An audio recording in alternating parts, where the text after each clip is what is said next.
Right, hello everyone, welcome along to another interview today. Unfortunately, we're not at the races due to the current pandemic going around, but I'm pleased to be rejoined again by Max Kendrick. Max, how are you today?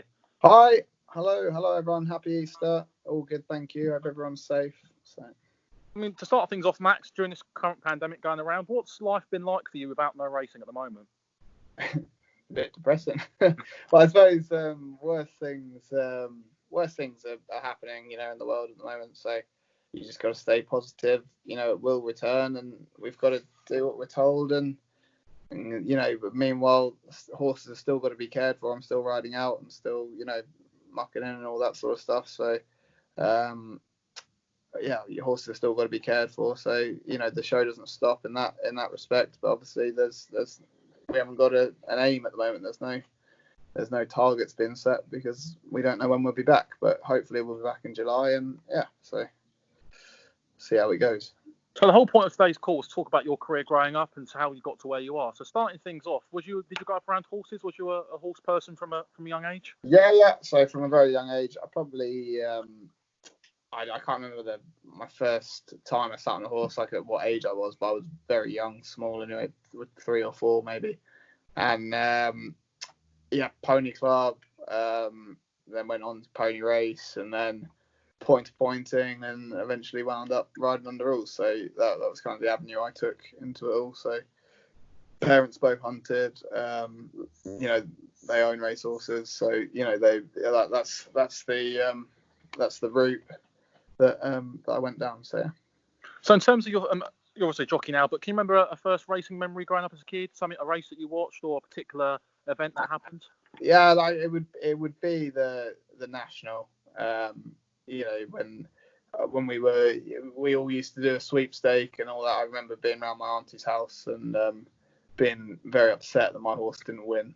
We all picked ones out of the hat and all that sort of stuff, and watched it. I can't specifically remember what won, but I just remember being, we were all kind of like that. That was probably my earliest race memory, would be the national. But everyone watches that. We all watched the virtual one at last weekend, which was quite a good bit of fun. So.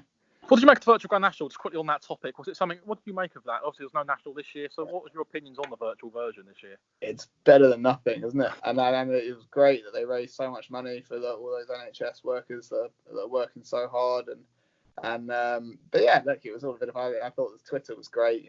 Dave Russell and Charlie Deutsch doing all that on Twitter. Like it was all very funny and all added to it, didn't it? So, and put a smile on our face and killed 15 minutes of Saturday, which while we were all locked in our houses. So yeah, it was great.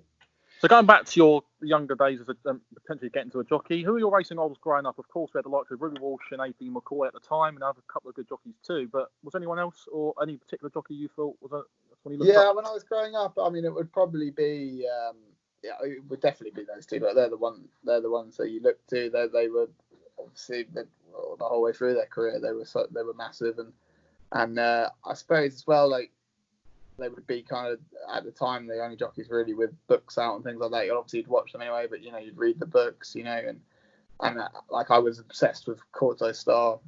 I loved them. You loved Denman and all them as well, but I would always want Corto Star to win. So that probably drew me more towards Ruby than anyone else, just because of his association with Corto Star and everything. So that was probably where I was at on that one.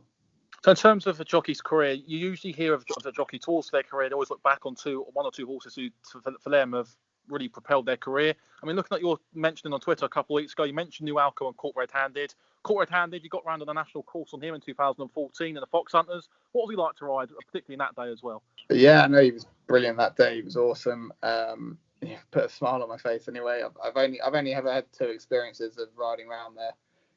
Which was him, and he obviously got round and finished 6th. He ran a blinder, and I rode a horse called Sam Cavallaro as well. So he fell at Beaches. I don't have too much experience around there, but Corey Land, he won everything. He was great, and I know 2.5 miles around there on better ground wouldn't be his bag at all, really. So for him to run so well, like he ran out of his skin that day, and he was great for my career. He like to say, like, not to owe him a lot for getting me around there. And you know, I've won plenty of races on him, points, and you know, he ran really well in a Hunter Chase at Leicester one day as well. He only just got beaten, but like as well, he was quite good for me because he had his quirks, and you know, you'd never quite get the same ride off him. One day, you know, he'd be on flying form, traveling really well, and then the next day, he would he'd race a bit lethargically and try and take a few fences with him. So no, he was good for me when I was younger. To you know, you couldn't fall asleep on him anyway. He was brilliant for me. And New Alco, I had my first winner on him, point to point him, and he was great. You know, obviously he was a very good horse with 30 Murphy. He was just everything. He was a lot more simpler than Quartered Handed. You know, he travelled, jumped, and he was very much point and shoot. And you know, little 16-year-old me didn't have a clue, and probably still don't have a clue, but what didn't have a clue. And you know, he made me feel like I could ride because he was just such a great spin around there. So no, he was great.